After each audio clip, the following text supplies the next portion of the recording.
한반도가 분단되고 전쟁을 치르고 전쟁 상태가 아직도 유지되고 있는 아주 전 세계 유일한 곳이 한반도인데 그 문제를 풀겠다라고 하는 것을 기본으로 해야 되고 그러려면 근본적인 문제를 푸는 데 있어서 가장 중요한 것은 적대적 행동을 하지 말자.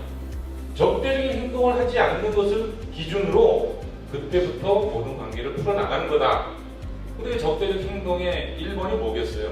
군사훈련입니다. 그러니까 북을 왜냐하면 우리나라에 하고 있는 군사훈련이 어떤 거죠? 설명을 드리면 알 수 있습니다. 북에서 이제 강대강으로 가겠다고 얘기했잖아요. 그거는 이제 올해 3월 한국이를 그걸 쏜 게 3월달에 한미연합훈련 딱 끝나자마자 딱 그걸 쐈어요. 강대강이죠.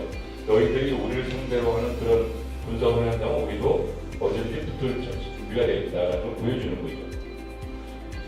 이제 그러면서 이 한미훈련을 딱 하자마자 김여정이 발표하기를 다시는 봄날이 돌아오지 않을 것이다. 아주 굉장히 중요한 얘기죠. 2018년도 봄을 기대하지 마라. 그런데 그러면서 무슨 얘기까지 이제 진행을 더 해오려냐면 조국 평화통일위원회, 조평통은 우리가 따지면 통일부예요. 통일부. 금관선 국제관광국을 비롯한 대남 협력, 교류 관련 기구를 다 없애버리겠다. 이건 굉장히 심각한 이야기죠. 6.15 공동선언 이전으로 돌아가겠다라고 하는 거니까 북에서 지금 이 대남 관계에 대해서 이제 그러니까 우리가 꿈을 꾸면 안 돼요. 2018년도 너무 아름다운 모습을 많이 보다 보니까 계속 그게 잔상이 나와가지고 지금 북에서는 언제든지 다시 또 대화가 될 수 있다라고 하는 사고를 하면 안 됩니다. 지금 대남 관계를 대적 관계로 돌리겠다 하는 것을 좀 이야기하고 있잖아요. 이제 남조선 당국의 앞뒤에 무척 고통스럽고 편안치 못해야 될 것이다. 몇 번 경고를 했는데 군사훈련 딱 하자마자 나온 가만히가 이렇게 나옵니다. 그리고 앞으로 미국이 발 편하게 밟고 달려면은 이렇게 처음 시작 때부터 군사훈련을 하면서 바람직하지 않다라는 얘기를 딱 했죠. 그러면서 사실은 이 8차 당대회 때 이런 말을 합니다. 남북관계는 근본적인 문제부터 풀자. 제가 말했대요. 근본적인 문제. 이 근본적인 문제는 정치 군사적 대립이라고 말씀드렸어요. 상대방에 대한 적대행위 일체 중지하고 북남 선언을 무겁게 대하고 성실하게 이행해야 한다. 한마디로 그동안에 합의한 것들을 한 가지도 이행하지 않으면서 무슨 지금 와가지고 딴소리냐. 봄날을 태도에 따라서 봄날이 올 수도 있다라고 1월에 얘기했는데 아까 3월달에 김여정이 이제는 오지 않을 거다. 군사훈련 한 거까지 얘기를 한 겁니다. 그러니까 이제 군사훈련에 대해서 조금 알고 넘어가야 돼요. 그럼 또 한미연합 군사훈련이 뭔데 그러냐? 어느 나라나 다 군사훈련 하지 않냐? 라고 사고할 수 있지 않습니까? 이런 게 이제 지금 현재 하고 있는 한미연합 군사훈련은 어느 나라나 임의적으로 또 상시적으로 보이는 군사훈련이 아닙니다. 군사훈련은 어느 나라나 군대가 있으면 군사훈련을 해야 돼요. 하지만 이 군사훈련은 좀 다르다. 왜? 한마디로 이제 현재 작전 계획이라는 게 있습니다. 미국에서는 이제 50이라고 하는 개념은 이제 이쪽에 한반도를 표현해요. 50 원래는 5015고 전에는 5027이었죠. 미국이 이 한반도에서 펼치는 작전 계획 5015는 2015년도에 수립을 하는데 그건 뭐냐면 한마디로 대량 살상무력 공격적으로 제거한다 해도 선제 공격을 한다라는 얘기입니다. 즉 북에서 어떠한 징후가 보이면 바로 선제 공격한다. 그러니까 이거는 징후가 보이는지 안 보이는지 결정을 누가 한다? 미국이 한다. 그러니까 징후가 보였다 안 보였다는 미국이 결정하고 바로 핵으로 선제 공격을 해서 섬멸해버리겠다라고 하는 훈련 계획이 5015입니다. 지금 한미연합훈련은 전부 다 5015에 의해서 이루어집니다. 심각한 거죠. 거기다가 5015에 뭐가 껴있냐면 북지도부를 제거하는 훈련이 포함되어 있습니다. 그래서 5015에 의해서 한미연합훈련을 하면 수시로 그 우리 영화에서 보면 뭐 ABCD 하는 애들 있잖아요. 왜? 걔네들 막 들어옵니다. 들어오고 우리나라 한때 지금 최근에 가장 자랑하는 무기 중에 하나가 현무 4를 개발했다고 되게 자랑을 많이 했습니다. 벙커버스터입니다. 벙커버스터는 뭐냐? 딱 때리면은 그냥 탁 터지는 폭탄이 아니고 막 굴착기처럼 뚫고 들어가가지고 저 건물 막 50m 더 뚫고 들어가서 안에서 터지는 거예요. 최근에 우리가 7조 8조 들여서 산 비행기가 뭐예요? 엄청나게 좋은 비행기 샀죠. 뭐 샀습니까? 스텔스기. 그죠? 이 스텔스기를 사들이는 순간에 그 스텔스기는 전 세계적으로 몇 나라 없습니다. 굉장히 무서운 비행기예요. 얘는 뜨면 상대 레이더에 걸리지 않습니다. 그러니까 밤에 레이더에 걸리지 않고 소리 없이 평양 상공까지 30분도 안 걸리는데 가서 현무사를 때려버리면 주소풍을 뚫고 들어서 순식간에 지도부를 제거해버린다라고 하는 것이 이 모든 훈련 계획에 포함되어 있는 거죠. 굉장히 그야말로 이제 아주 상상을 초월하는 무시무시한 작전기. 그 전에 있었던 건 5027이었어요. 5027은 뭐였냐면 아주 옛날에 만들어진 건데 재래식 정면전이었어요. 북에서 만약에 남쪽으로 남침하면 옛날부터 맨날 들었잖아요. 호시탐탐 남침 야유에 불타고 있는 부분이기 때문에 언제든지 쳐들어 내려올 수 있다.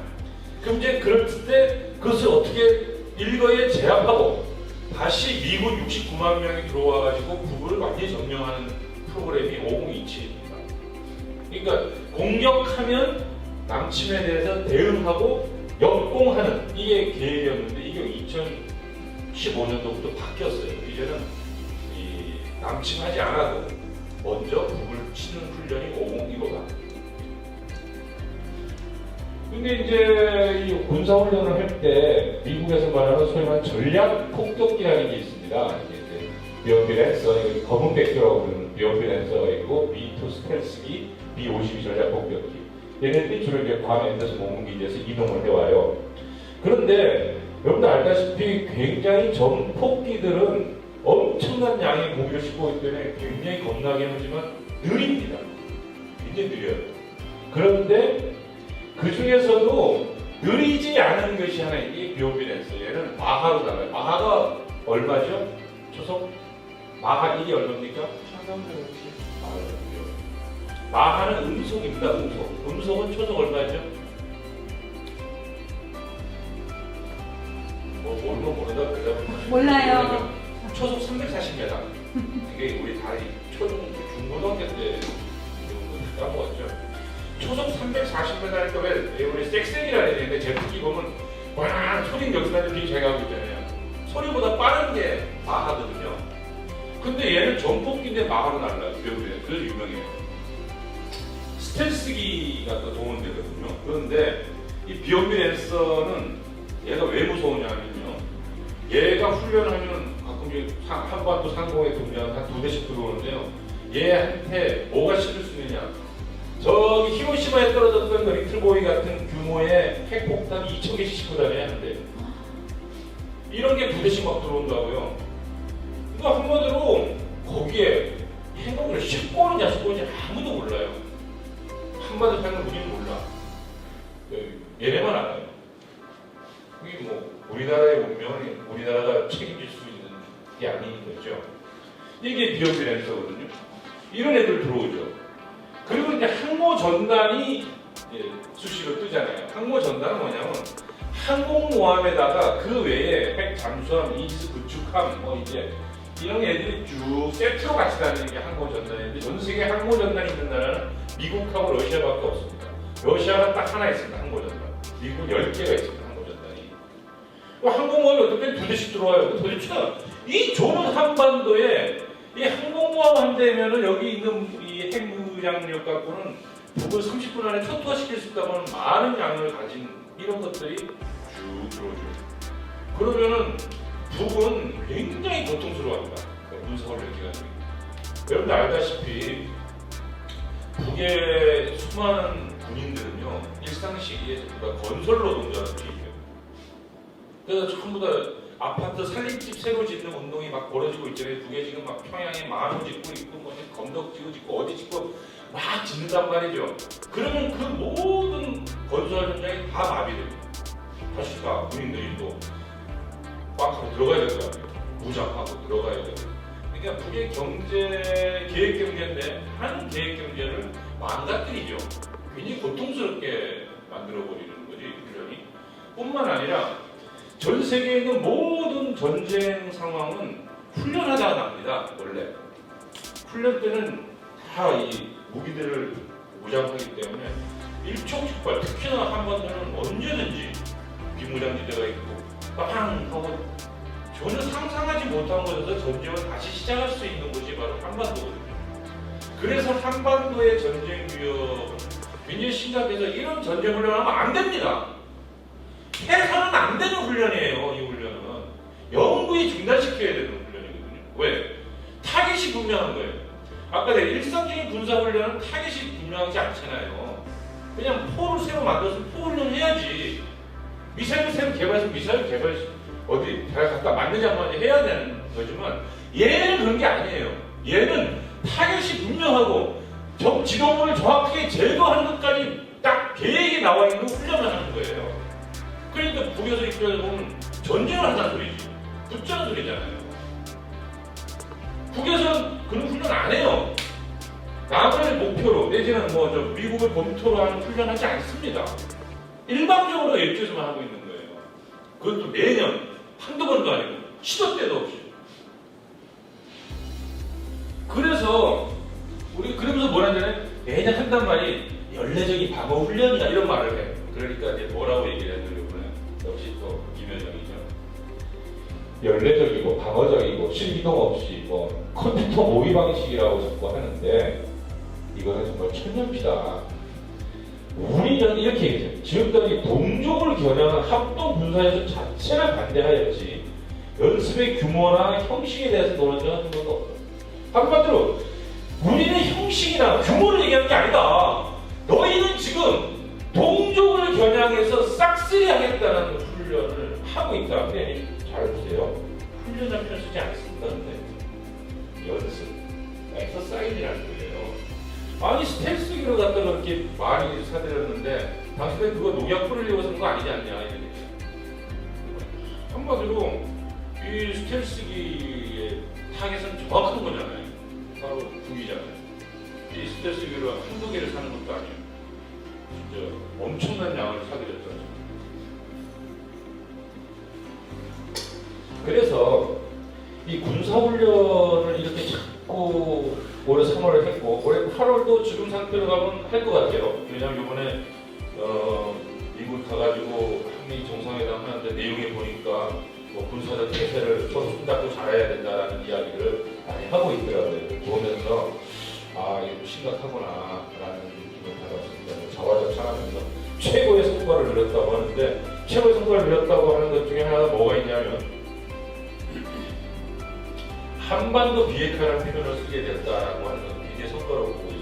그건 저는 성과 중에 하나일 거다 생각해요. 왜냐하면 봄에 2+2 토니 블링컨하고 로이 오스틴 국방부 장관 둘이 왔을 때 그때 어떤 발언을 했냐면 얘네들이 둘이 와가지고 북한 비핵화를 얘기했거든요.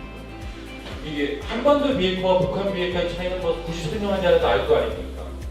북한 비핵화는 북의 핵무기를 없애라 그래야 대화가 시작된다고 하는 CVID 되돌릴 수 없는 수준으로 핵을 다 없애버려야 대화가 시작된다고 하는 미국의 전통적인 그 북한 비핵화 논리인데 그 CVID는 폐기됐단 말이에요. 언제? 싱가포르 회담 때 폐기됐죠. 싱가포르 회담에 1호 합의가 뭐였어요? 일본이 뭐였어요? 합의 일본이?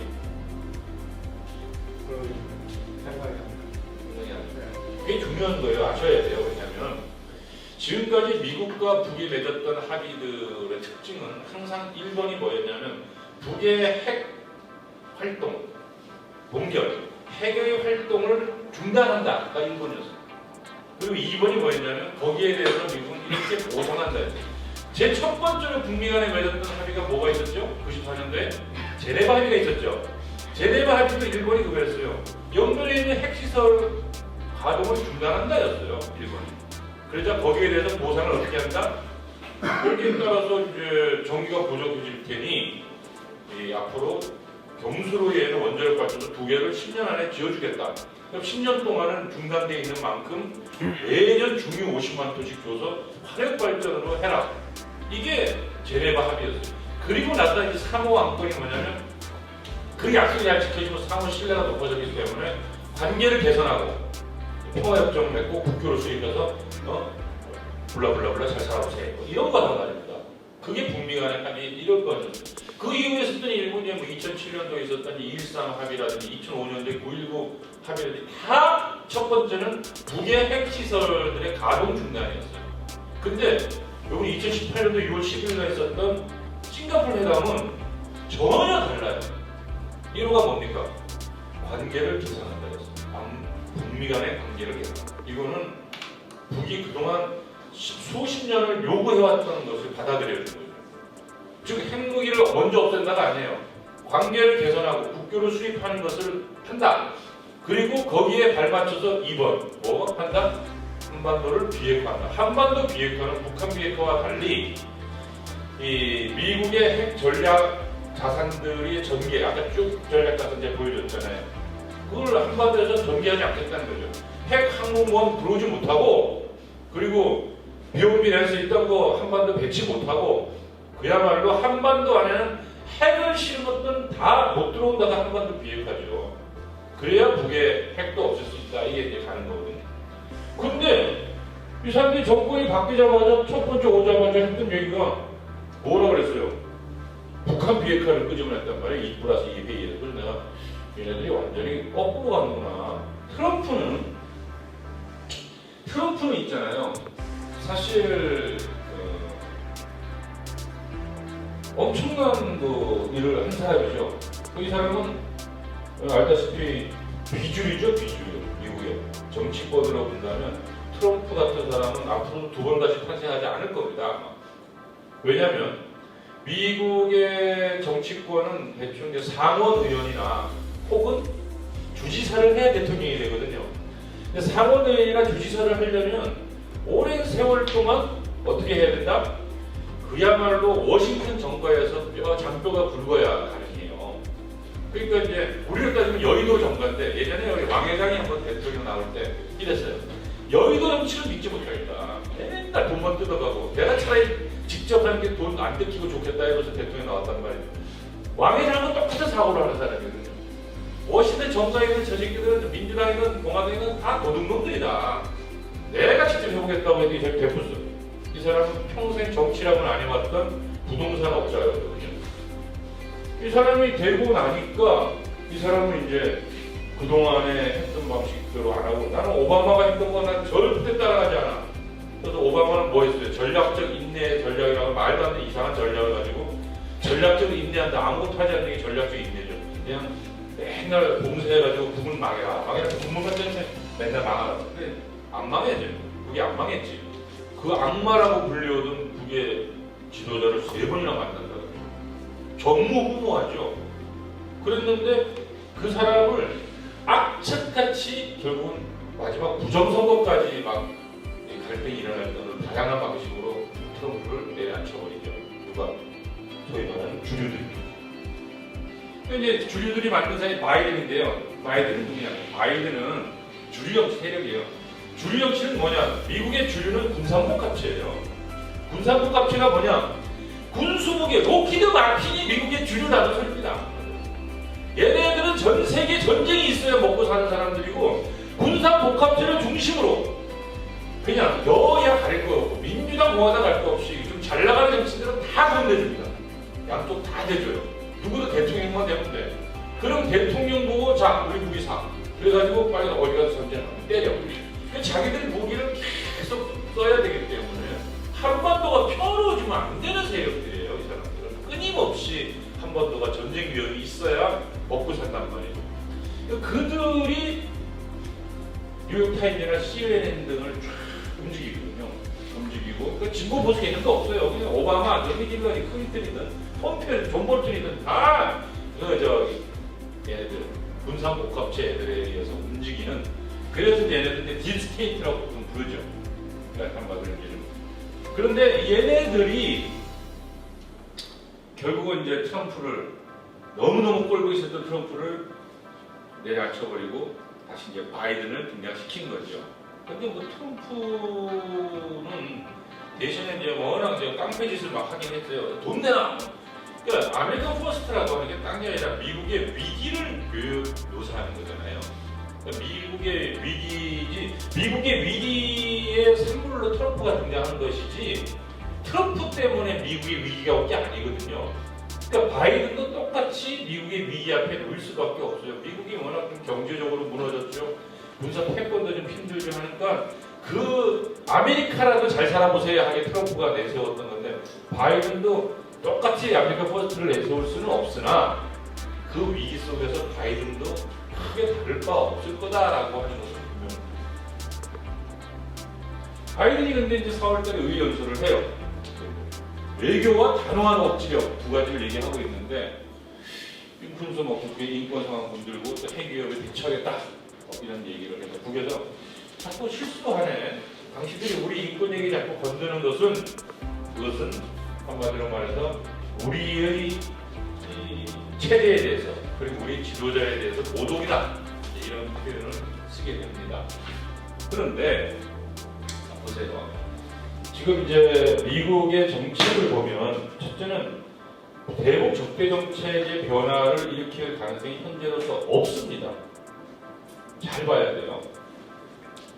북한 비핵화를 채워서 목표로 삼겠다. 이게 이제 2+2 때 와서 했던 발언들이에요. 그러니까 트럼프 합의했던 한반도 비핵화에서 북한 비핵화를 써요. 그래서 그때 글을 하나 썼어요. 도대체 지금 트럼프가 훨씬 진도를 나가놨더니 백도를 하게